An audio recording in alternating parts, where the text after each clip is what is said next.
kembali bersama saya Razak Rizwan dalam rancangan In Person bersama dengan kita Tuan Haji Muhammad Sabu. InsyaAllah kita berada pada blok yang terakhir. Yang sudah pasti blok yang terakhir ini kita cuba untuk bertanya soalan yang lebih panas dan kontroversi insyaAllah. Kita telah bercakap tentang sisi-sisi peribadi Tuan Haji, juga tentang penibatan Tuan Haji dalam PAS, perkembangan politik PAS di politik nasional. Nah, sekarang ini kita dalam suasana muktamar. Pemilihan akan berlangsung hujung bulan November. Dan Tuan Haji merupakan timbalan Presiden PAS dan satu-satunya yang mengesahkan akan bertanding atau dalam kata lain mempertahankan jawatan timbalan Presiden. Kita sedang masih lagi berbaki 2 bulan menuju ke pemilihan. Kalau orang yang mahu mencabar jawatan itu, dia boleh bagi visi dan misi kenapa dia mahu bertanding. Tapi Tuan Haji telah 2 tahun menjadi timbalan Presiden.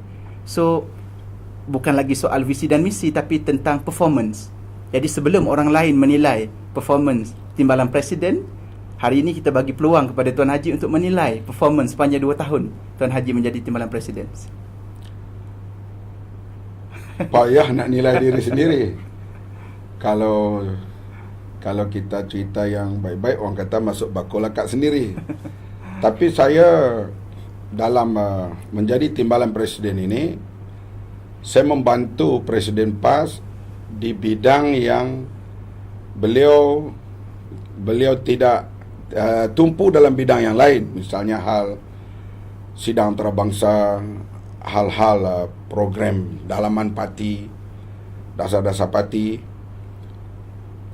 Saya tumpu kepada, kita kata, membawa sokongan orang awam kepada PAS, terutama golongan bukan Melayu, dengan NGO, dengan parti-parti politik yang lain, dengan orang perseorangan, orang-orang perseorangan yang saya dekati dan akhirnya menyertai PAS, seperti Tan Sri Mat Taib.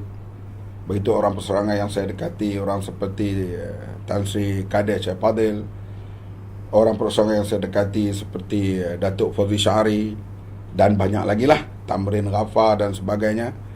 Ada di antara mereka menyertai PAS, ada di antara mereka membantu PAS, ada di antara mereka menjadi simpati kepada PAS.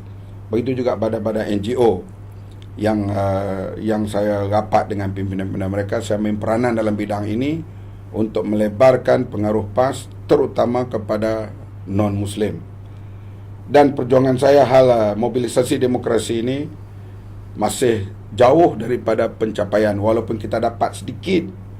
Di antaranya Akta Perhimpunan Aman. Itu pun bukan sempurna, kita dapat sedikit.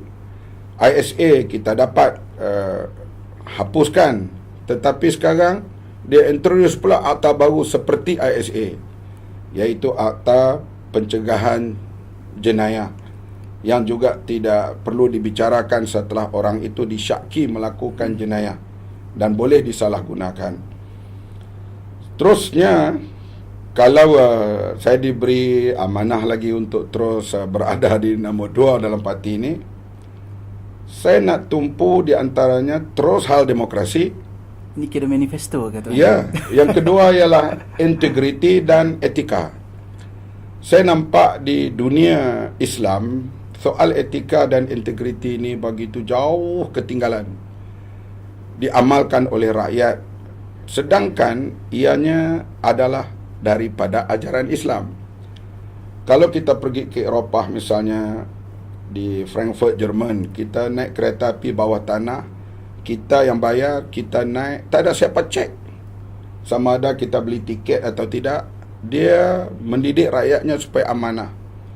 Begitulah juga bila kita check out hotel, kata kita nak keluar 4 pagi untuk ke airport, kita selesaikan bayaran 6 petang sebelum hari itu. Keluar 4 pagi, tak ada pengawal, tak ada kerani. Kalau di Malaysia tak ada pengawal, tak ada kerani, dia habis ambil tuala, katil, peti ais, kalau boleh dia bawa lori buat keluar. Jadi soal etika, soal integriti ini jauh diamalkan oleh orang Eropah, orang Jepun, orang Korea, sedangkan ianya adalah ajaran Islam.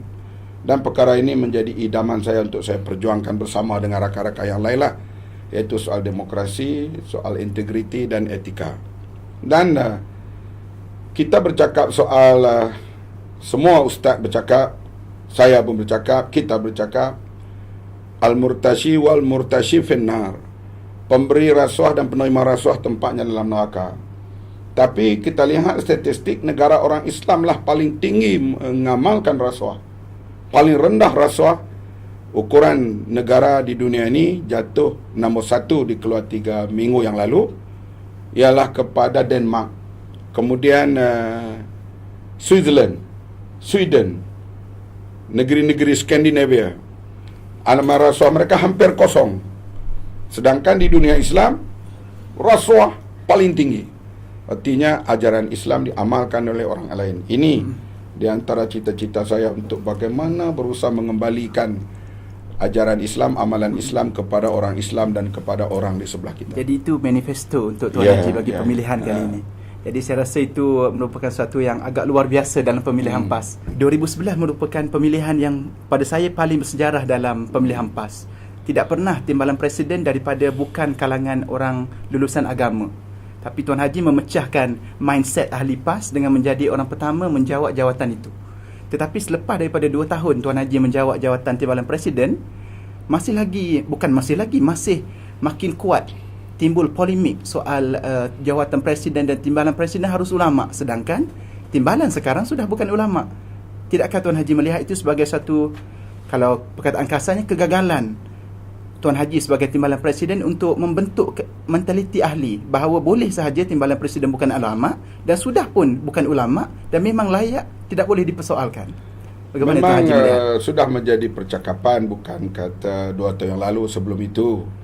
Cuma bagi saya ialah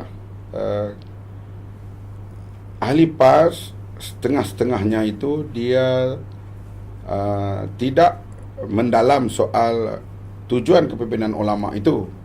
Di antaranya yang saya tentu tidak boleh bertanding dan tidak berniat untuk berada di situ ialah Majlis Syura. Majlis Syura ulama itulah perlu ada ulama-ulama yang muktabar, yang mereka ini adalah pengawal dasar parti. Adapun presiden ke bawah, kalau kebetulan dia seorang yang berkelulusan pengajian agama dan aktif dan juga mampu memimpin, maka itu adalah baik dan siapa saja boleh berada dalam kepimpinan daripada presiden sampai ke bawah kecuali Majlis Syura. Jadi inilah yang kita asaskan hal kepimpinan ulama. Maknanya, pada 80-an dulu. Makna kepimpinan ulama itu pada Tuan Haji yang salah seorang pengasasnya bukan presiden dan timbalan presiden mesti ulama. Ya, bahkan tapi presiden berkali-kali bercakap iaitu PAS daripada awal tidak timbul seorang ulama dan profesional, kerana presiden PAS sendiri yang pertama seorang ulama, Tuan Guru Jimat Fuad. Yang kedua seorang doktor, Dr. Abbas Alias. Yang ketiga seorang aktivis, Dr. Burhanuddin Al-Helmi. Beliau juga Dr. Mupati dan juga orang yang tinggi pengajian agama. Kemudian seterusnya ustaz, sampailah kepada sekarang Tuan Guru Haji Muhammad Awang. Bagi kita, siapa saja boleh jadi presiden, seorang Muslim yang bertakwa dan boleh dianggap memimpin dalam parti. Dan kalau dia melakukan kesilapan dasar, Majlis Syura berada, dan Majlis Syura kuasanya sampai boleh memecat presiden. Jadi di sinilah saya rasa setengah-setengahnya mereka tidak mendalami hal asas kepimpinan ulama yang kita asaskan pada tahun 80-an dahulu. Jadi seperti mana ada orang kata kalau di Kelantan tu isunya petroleum, kalau mahu tahu apa kandungannya tanya Tengku Razali, dia masih hidup. Jadi kalau timbul persoalan kepimpinan ulama, saya rasa Tuan Haji Mak Sabu antara orang paling layak untuk komen berkenaan dengan mengasaskannya. Okey, kita sudah berada di penghujung rancangan In Person bersama dengan Tuan Haji Muhammad Sabu. Mungkin sebagai kata-kata akhir, mungkin harapan menjelang muktamar dan juga kepada rakyat Malaysia umumnya pasca PRU 13, harapan Tuan Haji sebagai timbalan presiden. Silakan. Saya rasa dalam hidup saya ini dah menghampiri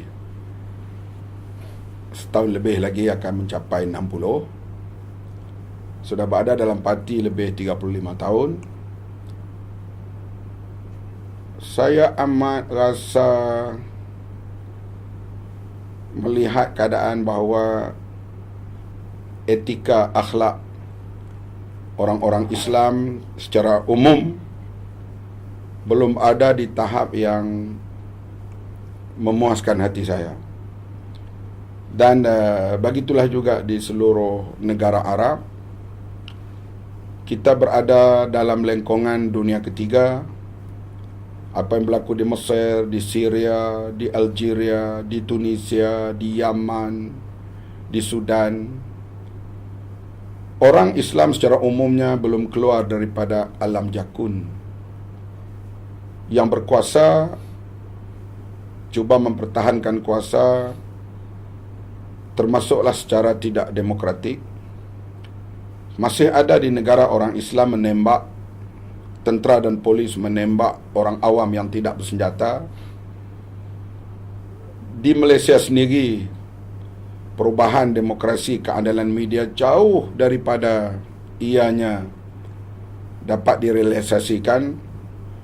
Oleh itu, di zaman umur saya ini, saya tidak nampak umat Islam dapat bangun menundukkan tamadun Eropah, walaupun umat Islam satu ketika dulu pernah memimpin dunia. Idaman saya untuk melihat keadaan itu berlaku di zaman saya nampaknya tidak berdaya barangkali, dan kita harap generasi akan datang akan cuba mengembalikan Islamic civilization, akhlak dan tamadun Islam, etika kepada orang Islam terutama sekali. Menjadi pemimpin politik bukan tempat merebut kekayaan. Misalnya disebut oleh Wikileaks, orang yang terkaya, pemimpin politik terkaya dalam dunia jatuh kepada Husni Mubarak. Dan yang kedua adalah bekas Perdana Menteri Malaysia. Dan kita dengar sekarang ini anak menteri mampu beli rumah 7 juta dan sebagainya.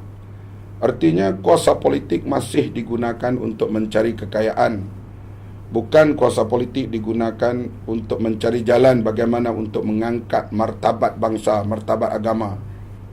Maka ini harapan saya lah, generasi akan datang jangan ulang kesilapan orang Islam, pemerintahan Islam di abad ke-14 Hijrah, dan abad akan datang kita lihat berlaku perubahan yang lebih baik kepada orang Islam, orang Asia ini dan masyarakat di sebelah sini. China telah membuat perubahan, Korea telah membuat perubahan, tapi di dunia Islam rata-rata masih berada di tahap yang lama. Inilah yang saya rasa sedikit kekecewaan dalam perjuangan ini. Okey, terima kasih kepada Tuan Haji Muhammad Sabu. Kita sudah bersama selama 30 minit bersama dengan Tuan Haji Muhammad Sabu. Masa yang singkat tapi penuh dengan perspektif yang banyak dan berbeza. Rancangan In Person yang dibawakan khas hanya di TV Impian. Semoga kita berjumpa lagi. Assalamualaikum warahmatullahi wabarakatuh.